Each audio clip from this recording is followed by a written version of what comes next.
everyone. Welcome to the Cynthia Linox Show. I am your host, Cynthia Linox, here again to remind you that this is the best season of your life. We've been going through this journey of self discovery, and on my show, for those of you that follow me, and of course, my journey started years ago, 15 years ago, when I came to the realization that I was living an identity that was not mine. It was an identity that was imposed upon me, and I took it upon myself to start really searching and digging in, and asking questions. And then I came to the realization that a lot of the influence that I had was due to teachings, uh, just social construct, religious indoctrination, which played a big part in shaping my identity. And I started this journey to really discover my true authentic self, and it has served me well. As a result, my whole desire, as a matter of fact, when I started this show, but just my whole desire in life, when I go back and talk to people and they tell me about myself, and I go back and social media and I look at some of the comments that I have made, all has to do with helping people reach their full potential, inspiring people and encouraging and motivating people to live their true authentic self, to discover who they are, and so that they can live a meaningful life.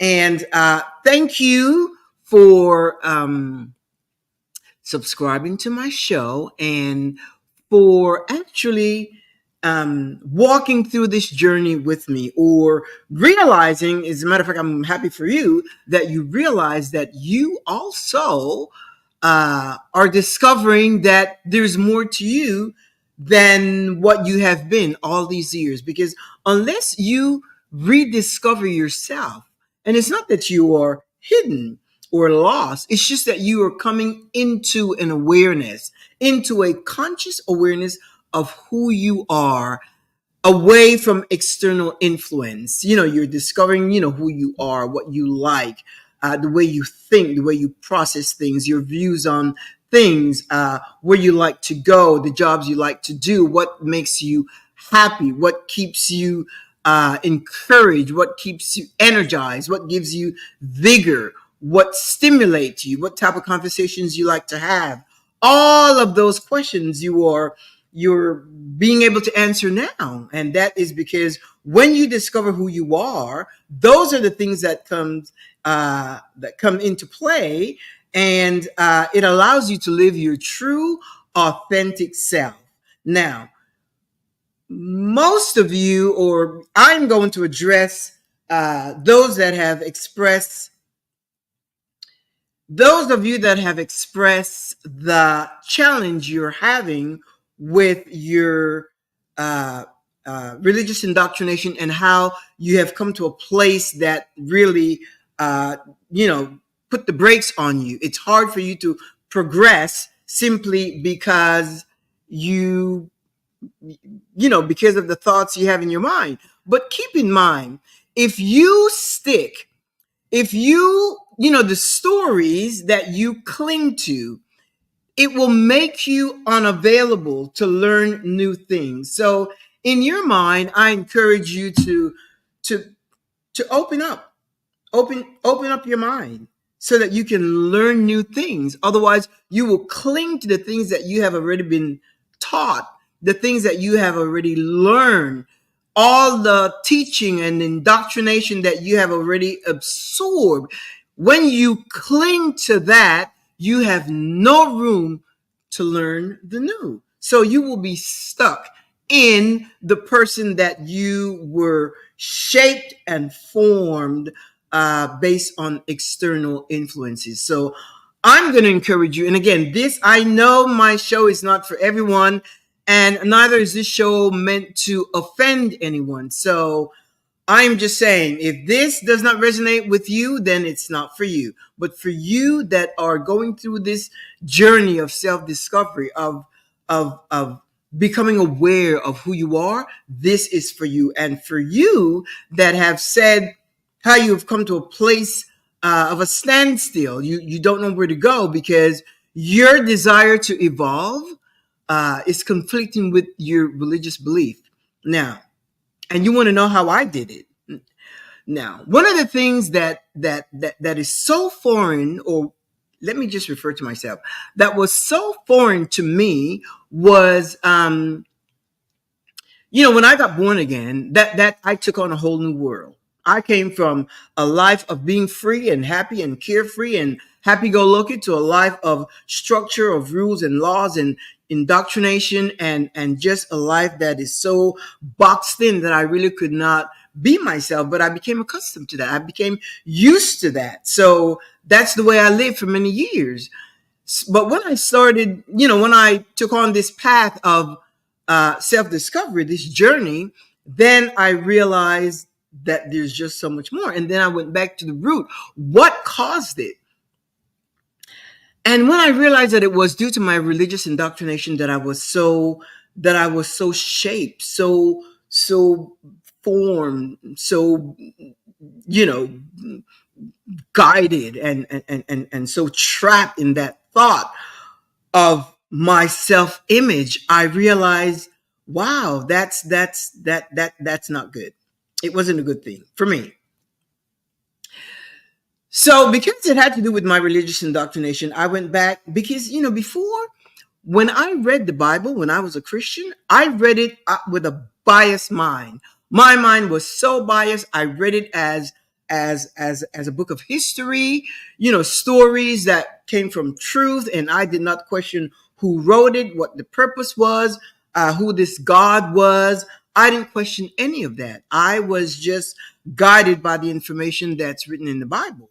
It didn't even dawn on me to ask, to really build a concept of this God that was imposed upon me and which I took upon myself with no questions at all.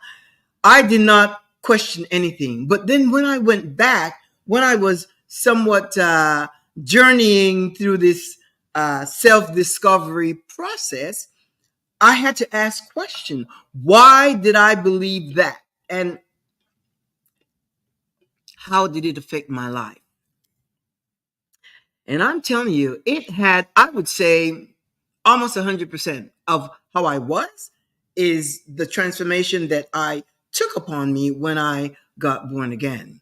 So in my mind, I thought, okay, I'm gonna have to go to the source and go back to the God um, that was taught to me because I had no evidence other than the information that was given to me based on what is written in the Bible. So you know what? I went back.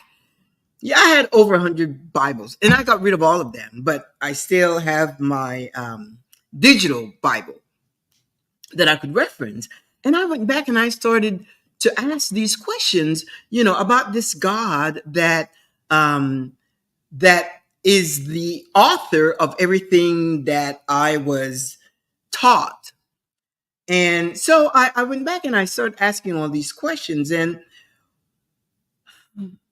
the thing is, when you take on this path of journeying for self-discovery, you have to understand, I understood that I was the main character of this journey in my life. I was the principal character, the main person. I am the protagonist. And I don't need to say was because I'm still going through this journey. The journey doesn't have a destination. It's a continuing evolution. You keep evolving and evolving. But I am the one, and I had to do it now, not tomorrow, not next week, not next year. No, I had to do it now because you know what? I purpose to live in the moment and enjoy life. Remember, my whole idea was to live a meaningful, fulfilled life now, being my true, authentic self. And I had to get out of this box. So I started questioning the author of this whole religious doctrine. As I mentioned before, my whole thing was that shaped the identity that I lived for many years was religious indoctrination. And when I start asking questions and trying to figure out who this God was, because again, the God that I had in mind was in my visual image in my mind was a God based on the information I got from the Bible. So I went through it, and I wanted to discover the characteristics. I wanted to discover the plan, the attributes of this God. Because if you're going to serve someone, you need to know who they are. If you say you're in a relationship, you need to know the attributes, the character of the person with whom you have a relationship. And as I start reading the Bible again with critical eyes and started to implement my critical thinking skills, I became totally unbiased. And what I did was humanize the whole story of the Bible. And I start humanizing it because we read it, and it's just such a thing, but we don't really humanize it to have it relate to us as we are today, because we're humans. And if we're humans, the characters that the Bible talk about, they were also humans. And let me preface this. I don't follow the Bible anymore. To me, it's a book of fairy tales. It's a book of fable. I don't believe in that. But I'm taking it from a standpoint of when I did believe and follow the Bible. So going back to the God of the Bible that was indoctrinated to me, the information that I got, the information that I absorb and totally transform my life. So when I go back to the Bible, and it says in the beginning, God created the heavens and the earth and so forth. But then let's get to the point. And I'm not going to make any give any scriptural reference, because this is not a Bible study. I encourage you for self. And if that is your issue, you do your own search, because my opinion is not going to work for you. This is the truth that I discovered for my life. So I encourage you, I may give keywords. You can always go to AI or Google or Wikipedia. You can go to a lot of, YouTube. There are so many references where you can get information and learn your truth, the truth that applies to your life, because that's the truth that's going to set you free. So anyway, I went back and I started thinking about, this God. So he created man. So God saw it fit to create man. And he said, Adam, I am created you to tend to the earth, to till the ground and so forth. And then he saw that Adam was alone, and he created animals. No animal was suitable for no animal was suited for Adam. So he created woman. He created woman, and there came Eve. But before he created Eve, he gave he gave some instructions to Adam, and he said, you can eat of all from the fruit of the trees except for this particular tree. You can't touch it, because the day you touch it, you shall surely die. That instruction was given to Adam. So when Eve came out, they're hanging around and chilling in the garden, and I don't know, she walks off to the tree that was there, and the serpent comes up and said, you shall not surely die. And she said no. She said the instructions were, evidently Adam may have shared it with her, we cannot eat it, and we cannot touch it. And again, the serpent repeats, "You shall not surely die." The point is, she takes the fruit. Many say it was an apple. I happen to like apple. I have an apple every single day, and I love it. Regardless of what it was, she took of the fruit and she ate it. And then she went over to Adam and she gave Adam to eat from the fruit of the fruit. And he ate of it. Their eyes became open. They got filled with knowledge. And that's what happens when you gain knowledge. It's like information. Your eyes open. You become aware. You become consciously aware of your surroundings, of things. You make judgment. You make decisions. You become knowledgeable. You can exercise critical thinking and so forth. So they became aware. And they thought they saw that they were naked. And before, their eyes wasn't open to that detail. They saw that they were naked, and kind of covered themselves with fig leaves and so forth. And then God, who created them,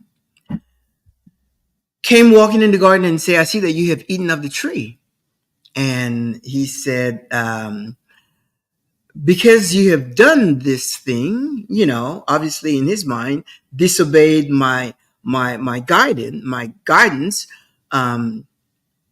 you're going to be messed up. And at that point, God instituted, he created, he implemented the emotions of fear. Okay? Fear, hatred, sorrow. He cursed the land. So he implemented all of that. Because when he was walking in the garden, it says Adam and Eve were afraid. They were afraid. So he did not do anything. He said, "No, no, no, I'm your dad. You don't have to be afraid." He became afraid. And then, he proceeded to tell Eve that, there's going to be enmity between the serpent and her, and he was going to increase her sorrow and childbearing and all of that. I mean, he just implemented a punishment to the children he created. And then he cursed the land, and he said that from this day, you will toil by the sweat of your brow, and it will be difficult for you to make a living.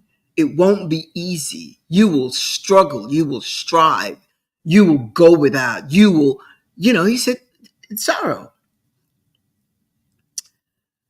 So I read that, and I started asking questions, because I'm saying, remember, I'm thinking critically now, and I'm saying, wait a minute.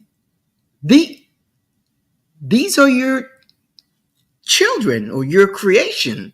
And remember, the Bible says God is the same yesterday, today, and forever. He said, "I am the Lord and I change not. I do not change. I am the same yesterday, today, and forever." That's what he said, according to the Bible.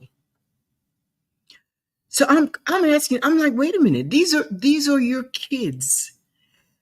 Like, wait a minute, where is the element of compassion, of empathy, sympathy? Just imagine this. Just imagine this example. You buy this big house and you build a pool. You build a pool and you put no railings around the pool. No railings, no fence, nothing around the pool. And here are your kids, 6 and 5 years old. And you said to them, "Don't get close to the edge because you can fall into the pool. If you get close to the edge, you can fall into the pool, and because you're so young, you don't know how to swim yet, you could drown. You build this fence. I mean, you build this pool with no fence.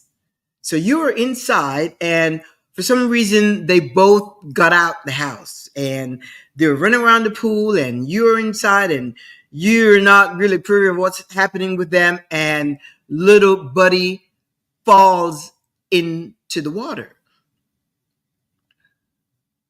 falls into the water. And you say, I told you not to get close to the edge because you could fall into the water and drown and whatever. And just imagine if you just turn your back and walk off and do nothing to try to rescue little buddy. And so I start thinking of this whole thing in the Garden of Eden, when God realized that they had disobeyed or eaten of the fruit, he kicked them out of the garden. Their father, their creator, their God. See, the Bible was written by men, and this is the story, the way it was framed, and this is the story that affected my life and caused me to live according to it for many years. And as a result, my whole identity was changed because I believed it and I followed it many years. So he is the father, and he kicks them out of the guy. You know, when I humanize it and start thinking about myself, you know what I think about? When I was younger, when I was little, my dad sent us to boarding school. That's what you do, you know, in my country. When you are able to, you send your kids off to boarding school, and you know, they come home and they go back and so forth. And I was kicked out of boarding school 3 times for mischief. You know, I was young, I was a little girl, and you know, come to find out that I was missing my parents, because you know, boarding school is, you know, you have the dean of the dorm, and you have other students as well, and you know, it's a foreign environment. It was my sister and I, and my sister, she adapted very well, but I didn't. Different personalities. So I got kicked out once. My dad was able to get me back in. I got kicked out a second time. And, you know, he talked to the general manager and, you know, whatever arrangement they made. And he was able to get me back in again. And the third time, they kicked me out a third time. And then they said, no mas. That's it. They, you know, they generally, when we go home for vacation, they, you know, the instructions were, or, you know, the provision was to put us on a direct flight from this country to the next. Direct flight. Well, guess what? They put me on a connecting flight. My dad was mad as hell. He was not happy with that because, you know, here I was, I don't know what, 8, 9, 10 years old, put me on a connecting flight. And, you know, back then it wasn't where they had like unaccompanied minor. That wasn't the deal. So I went from, you know, from this airport to this airport until I got home, and my dad was not happy. Imagine if my dad would have said, this is the third time that you have embarrassed the family, that you have broken our heart, that you have been disobedient to follow the rules of the school, of the boarding school. And for that reason, you're not coming home. I will not have you come back into this house because you're disobedient. Imagine if my dad said that, like God did. He kicked them out of the garden, and he put I think it's 2 big angels to protect the gate so that they could not come back in. I started asking all these questions. Where's the compassion? Where is the empathy? Where is the sympathy? Where is the forgiveness? Where are all those attributes that us as human hold ourselves to those standards are higher than what God demonstrated. My dad, you know what he did? I came home and, he went to the airport and he got me, and he was not happy with me. But he didn't, I should have gotten a whooping, but at that point, my dad was concerned that there was something wrong with me. He thought there was something either mentally wrong or psychologically, emotionally. My dad wanted to know what is wrong with my child. And whatever it is, we need to figure it out and we need to get it fixed. Imagine if my dad would have said, "That's it. You have embarrassed us. You cannot come here anymore. We sent you away to school and you're supposed to come back having graduated from whatever, you know, elementary school, junior high. And here you are coming back because you were kicked out." And then as a result, my dad said, okay, if she cannot stay, then he pulled my sister out as well. So here we are. We are back. And, in that kind of society, that's a big embarrassment. But my dad's concern was about me. So you know what they did? They went to different, they took me to different uh, places for them to check my head to find out what is wrong with her. What is wrong with me? They even thought I had a curse or something. They really went to try to figure out what is wrong with my child. Come to find out there was nothing wrong with me. I was just missing my mom and dad and my little sister at the time. And that was just my way of expressing my longing to be home. I didn't even know that. So they informed me, and there is nothing wrong with her. Her cognitive skills are good, her reaction, her response skills, all of that was good. So my dad is like, so anyway, they decided to keep me home, to keep me at home. And then they went on to send my sister, have her come to the United States to further her education and so forth. But they kept me home. And guess what? Because I had not been in the educational system there in Panama, in my community, they got me a tutor, Senora Fatima, maestra. Era una profesora, teacher. Her name was Fatima, Fatima. And I remember I used to go to her office every single day. And she would tutor me, in math, in science, geography, all of those, so that when the school year started, that I would be equipped to start school. My dad paid for me to have a tutor. First of all, he paid for me to go through all those, a battery of tests, mental, emotional, psychological. He paid for that. They were concerned about my well being. They were concerned about what was happening to my child. My dad that is human. Think about it. Think about how my mind is working. There is God. You created Adam and Eve there in the garden, and you gave instructions not to eat of the fruit. They ate of the fruit. And what you're going to do, God, is to kick them out of the garden and then put this cherubim to safeguard the entry so that they could not come back in. So my question was, would it not have been easier to put the cherubim, the angels, to guard the tree so that they would not have access to the tree? Think about it. It would have been easy if you have these angels, these giants. God could have put them in front of the tree to guard access to the tree. that would help mitigate the temptation of Adam and Eve to even get close to that tree. But he didn't do that. He kicked them out. He's like, no, you are, imagine, grave disobedience. Just such, and it's interesting because I used to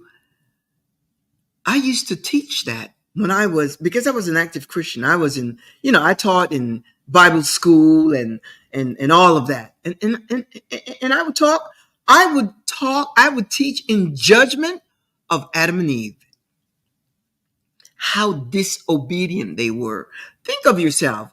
Have you not sometimes, some people that, they want to go on a diet and you say, well, today's the last day I'm going to consume sugar. I am not going to have any sugar. So today I'm going to have ice cream. I'm going to have cookies. I'm going to have cake. I'm going to have, a candy bar. And this is it. And then tomorrow you are invited someplace and they made your favorite dessert. And then you say, well, you know what? I'm going to start tomorrow. But you have the dessert. Or those of you that, if you're like me, you like shoes. And you say, this is it. I'm not going to buy another pair of shoes. And then, it shows up on your, Nordstrom app, these beautiful shoes. And you're like, okay, just this one shoe I'm going to buy. And you look at it, you check the size, you check the whole, construction of the shoe, and you're toying with the idea. And then you designate your size, you designate the width, you designate the color, and you put it in add to bag. And you thought, you know what? No, I'm not going to get it, but it's in the add to bag. Then you come back the next day and you look at it and you just thought, oh yeah, I can wear this place and that place. And then guess what? What do? You click on place order, send it off. And you were supposed to curtail your shopping for shoes because you already have, 200 pairs of shoes in your closet and some that you haven't even used. Have you done that? Or if you go to the other extreme, people that are involved in pornography and struggle with that. And I say that because I know that there are many, especially people in Christianity, struggle with pornography. And I know that because I have counseled people having to do with that kind of situation. And they say, okay, this is it. I'm done with it. I am done. No more porn. I am done with it. And then they may, be tempted, and then they abstain. And then a week later, they go right back to the vice of absorbing pornography.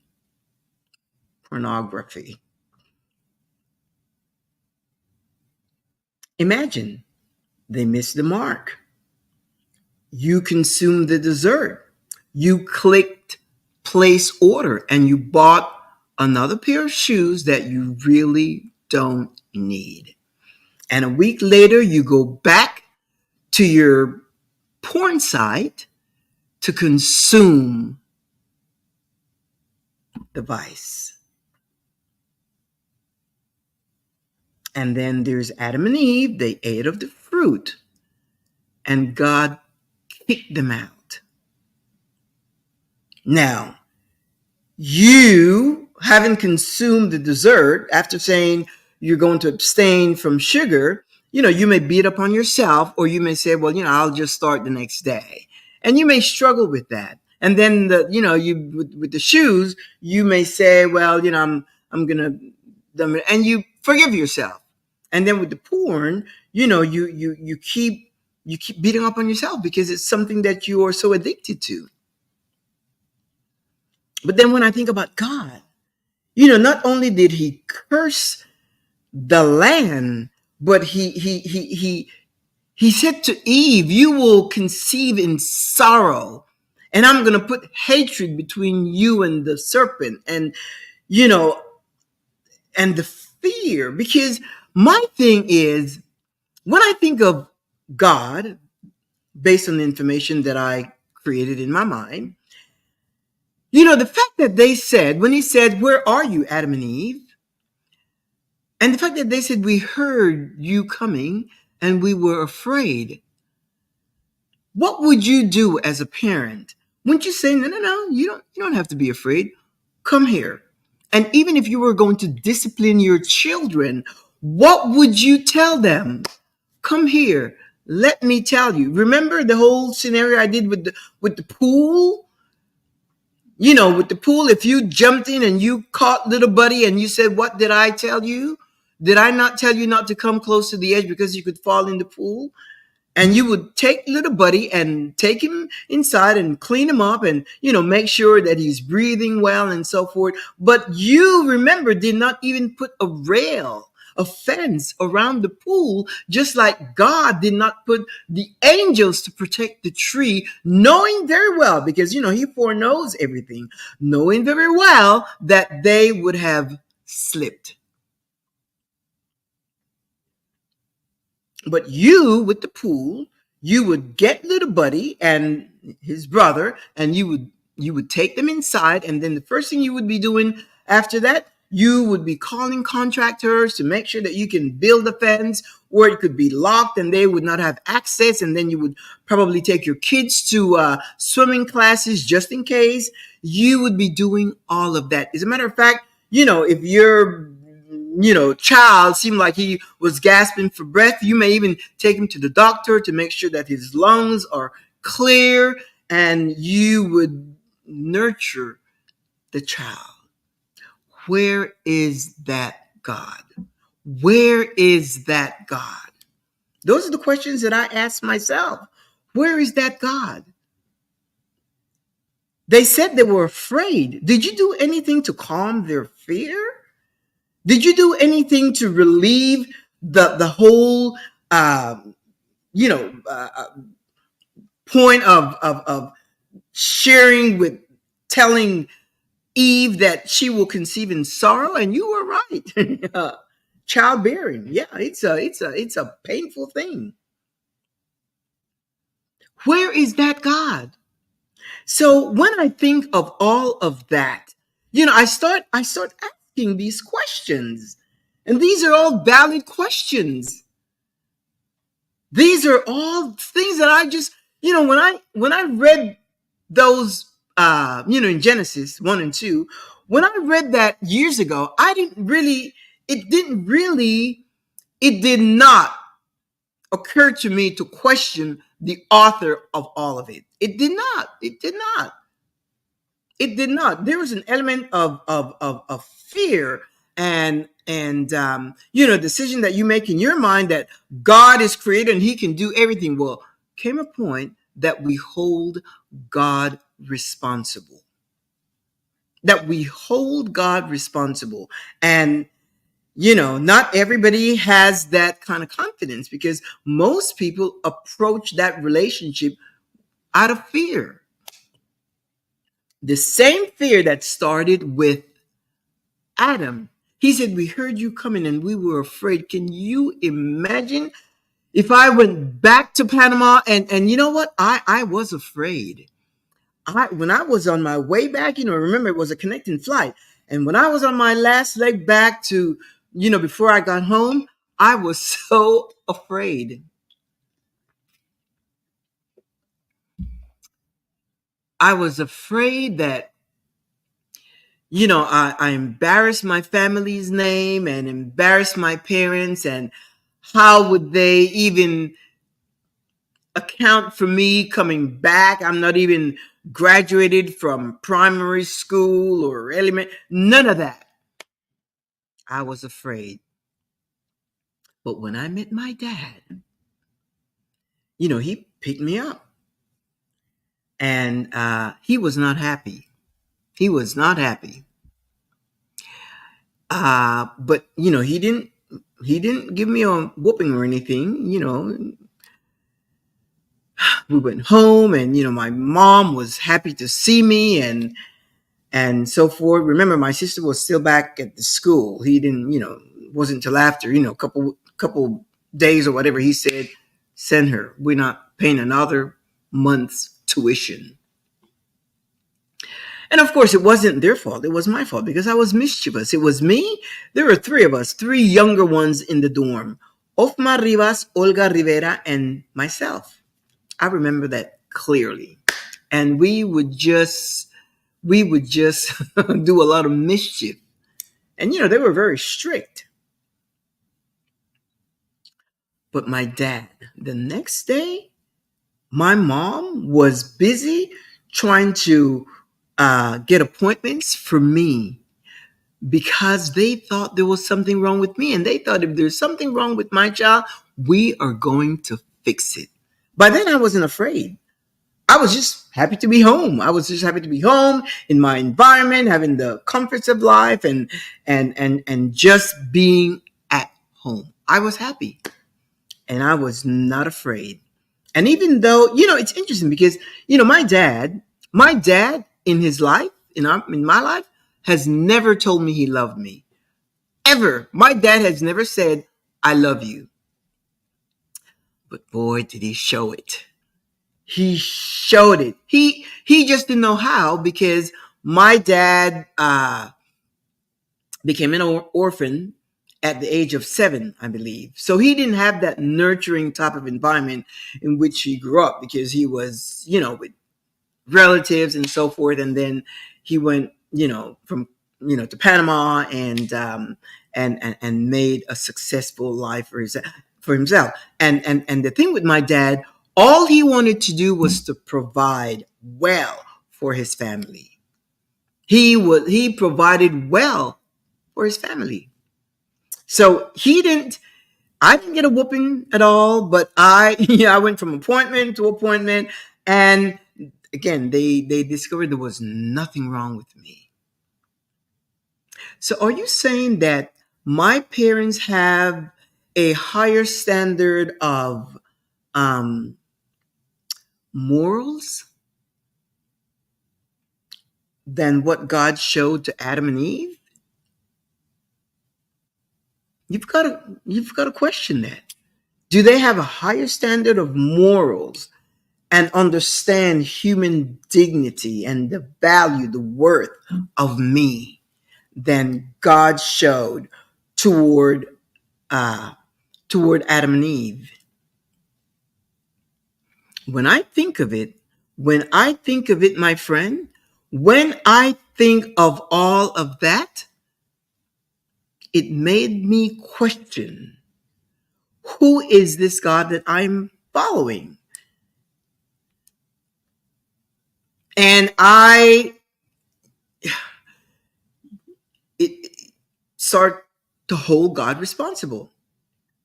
I start to humanize things based on the stories I read in this Bible, not my electronic Bible. I start to humanize everything. Then there was the issue of the flood with, there was Noah. He said the earth is full of corruption and all these people are just immoral and corrupt and all of that. And he says, Noah, you build an ark, you get 2 animals each and you get them in there and you and your family, whatever, and I am going to flood the earth and kill them all. That's how I started reading it again.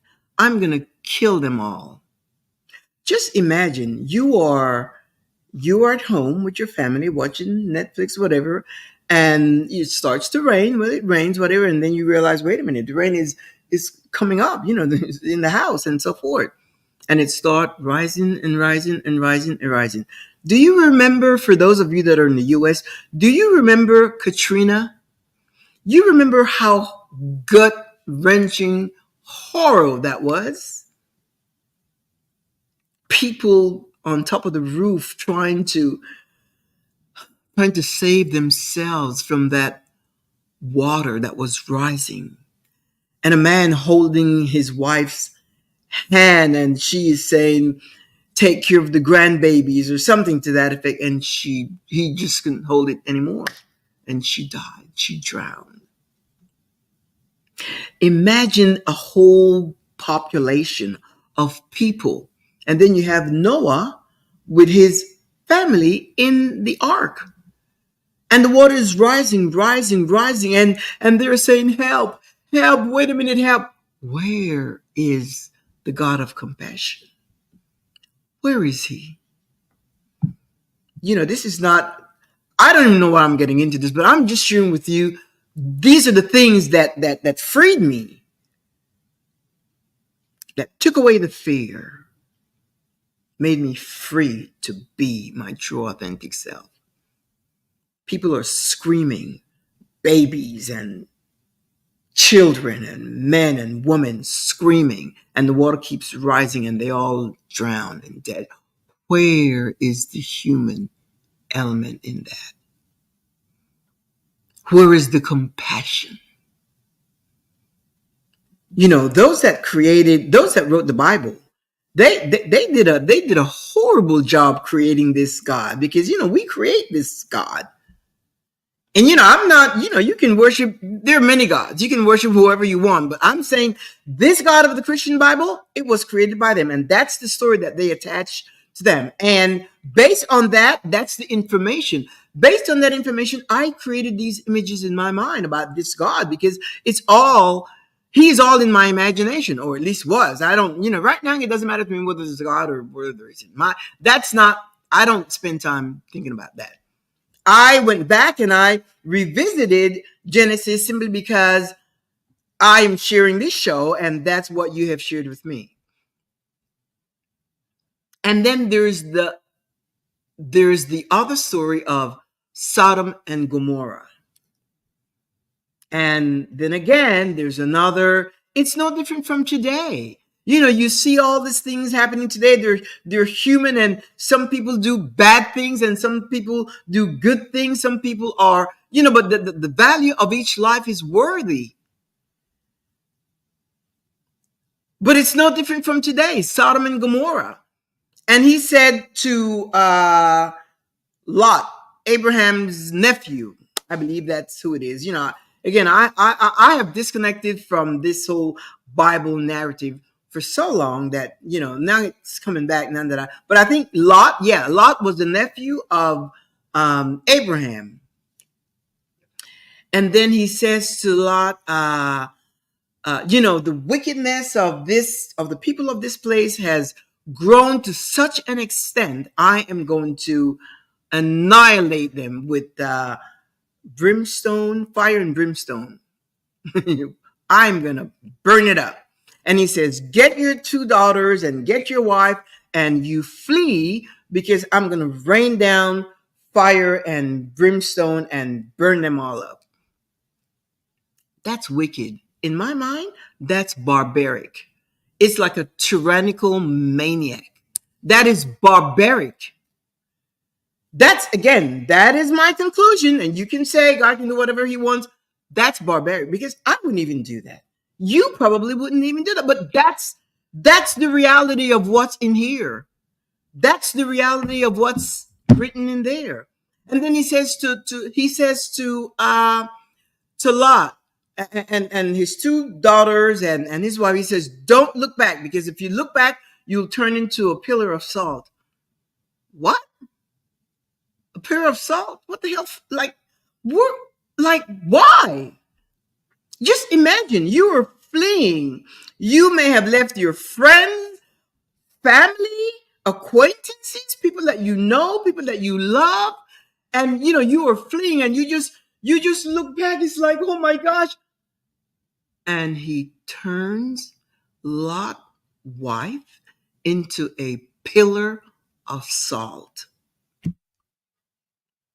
In my mind, that is wicked. The writers of the Bible should have really showed God a little more compassionate. That's why when people say, oh, God is good all the time, God is the same yesterday, today, and forever. And that's the reason many prayers go unanswered. And then he says it. He tells us. He says, I'm the God. I'm the creator of all. I'm the creator of good and I'm the creator of evil. So he tells you, it's like Maya Angelou says, when somebody tells you who they are, believe them. Believe them. And that's what he says. I am the creator of evil. Imagine Lot's wife. I am sure out of grieving her own heart, she looked back just to see like, oh, like my aunt, my uncle, my cousins, my nieces, my nephew, and they may have been probably, I don't imagine that they're all corrupt, but he said, I'm going to wipe this city out. I'm going to kill them all. That, my friend, is critical thinking. And I don't, this, people talk about free will and reading out of context. That's how I read it. There's no such thing as free will. And I could just see Lot's wife just looking back like, oh, he turned her into a pillar of salt. No compassion, no grace. We would not have had to have grace at all if there was a compassionate God, a forgiving, a loving, a nurturing Father. So what happens now is that, we are so afraid that you take credit for nothing when and that was me. When something bad happened to me, I would blame the devil, but when something good happened to me, I would attribute it to God. And that was just the norm. That was just the norm. I would just say, God did this and God did. Me take credit? I was afraid. I was afraid. In the meantime, I'm the one that put in the work. I'm the one that have the skills, the expertise. And you can say, well, God gave it to you. It doesn't matter. I put in the work.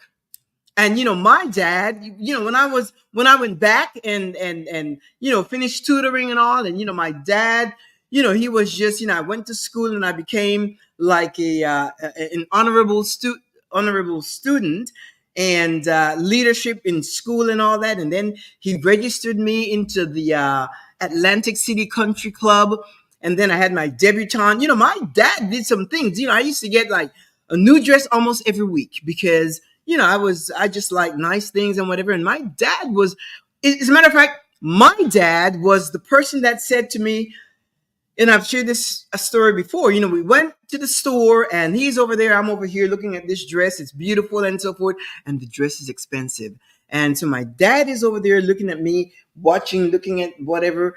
And he said, what are you doing? I said, well, I'm looking at this dress. It's so beautiful. He said, well, do you want it? I said, yes, Dad, but look how much. He said, if you have to ask the price, you cannot afford it. He said, if you want it, get it. You deserve it. And those words, I don't even know that my dad knew how those words affected me. He said, if you want it, get it. You deserve it.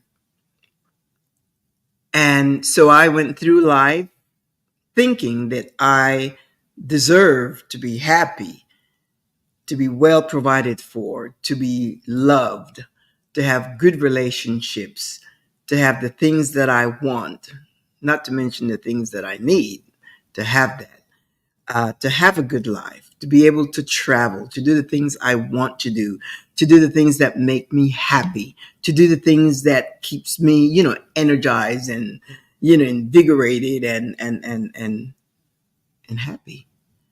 I believe I deserve that. Not because I'm special, just because I believe it. So can you think that about yourself and not be afraid to hold God accountable? Hold God accountable. With that, and I've got some more things to share, and that will be for another show. I'm going to continue this because now I am really coming into into more clarity as to why I have this position that I'm in now, this mental space. And I'm happy because it's really unfolding some truth. Because you know what? It's been 15 years since I left religion and church and all that. And let me make clear, I didn't leave because we were traumatized or because we were hurt or we were angry. No, we could go back tomorrow and we will be well received because we showed our pastors the respect they deserve as humans. We showed them respect, so we can go back anytime. We were not hurt or traumatized. No, we didn't. That did not apply to us. None of it. So I did not have to go through a deconstructing, phase of deconstructing from religion. I just had to uh, reread and rethink and for myself and know that, wait a minute, this is not, and ask myself the questions. Because if you ask these questions in church, it's like, where is God's compassion? If God tells you to forgive 70 times 7, does God, and to forgive everyone of everything, what doesn't God forgive the devil, who he created? He created Satan. And there's no account in the Bible of where Satan killed anyone. Now he went to God. I know everybody's going to say, "Well, what about Job?" No, he said he only served you because you have blessed him with wealth and riches and a good family and so forth. And you said you put him to the test.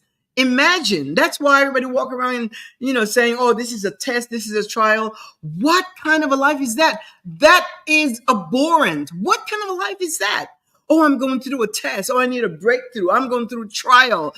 That is madness. That is madness.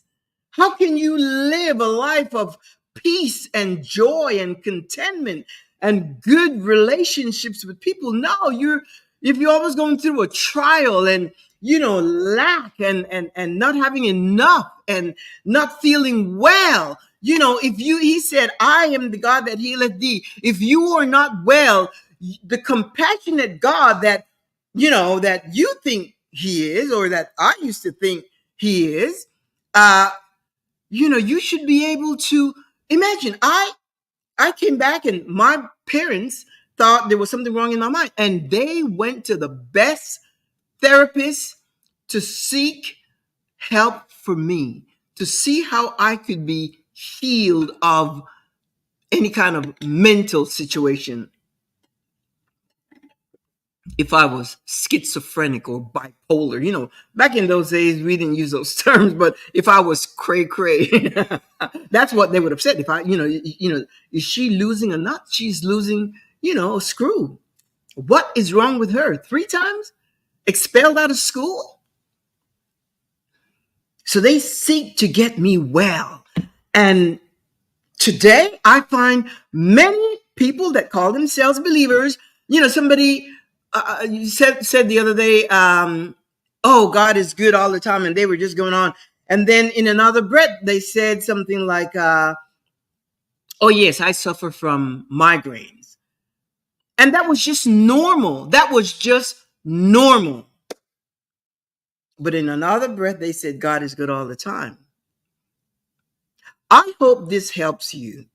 We're going to continue this because I have a whole thing that I look into and I'm questioning. I'm more in depth now, looking through the Bible, trying to really decipher and ask questions and see how this all, trying to reconcile it with what the Bible says. But then, because I know that it's been written by man with the whole idea to control, to manipulate and control the social structure as it was developing, I understand why it was written that way. As you saw, it starts with fear. Adam saying, "I heard you were coming and I was afraid." And there was nothing that God did to soothe their fear, to say, no. It's daddy. It's daddy. Come on, just come over here.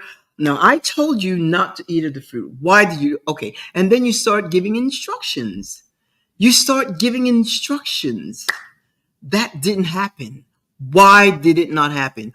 Who is this God? Who is this character that's demonstrating this barbaric behavior, tyrannical behavior? That is my assessment of, based on the information of the image that I created since I left that whole religious circle. And with that, my friend, I'm going to leave you with that. And I'm going to encourage you to ask your own question, do your own search, do your own digging, and then you will find out, why is it that you're afraid? Why is it that you don't trust? Why is it that you need to have faith for everything? After a while you become a realist like I am. I need verifiable truth. I want to see the truth. That works for me. In the meantime, every Thursday we have a date, 2 p.m. Central Standard Time, right here. And if you can't meet me, 2 p.m. Central Standard Time, 24/7, you can watch LinkedIn, Facebook, or YouTube. We will see each other next week, same time, same place. If you need to drop me a note, go to info@thecynthialinoxshow.com. Share with me whatever you want, and I will, take it from there. Either get back with you or incorporate it in some of my findings and some of what I share and so forth. I'm also a certified transformational life coach. So if you need to chat with me, I offer a 30-minute complimentary consultation, and you can do that. Again, just drop me a note, info@thecynthialinoxshow.com, and we can take it from there. In the meantime, my friend, I will see you next week. I hope this has helped you, and I encourage you to go do your own digging, your own search, your own, check your own resources, be creative. And with that, you will see how you start shedding fear and things are going to open up for you, because that's the whole idea, to shed the fear and start a life being your true, authentic self, a life of meaning, and a life that where you feel fulfilled. Okay, semana. I will see you next week, same time, same place.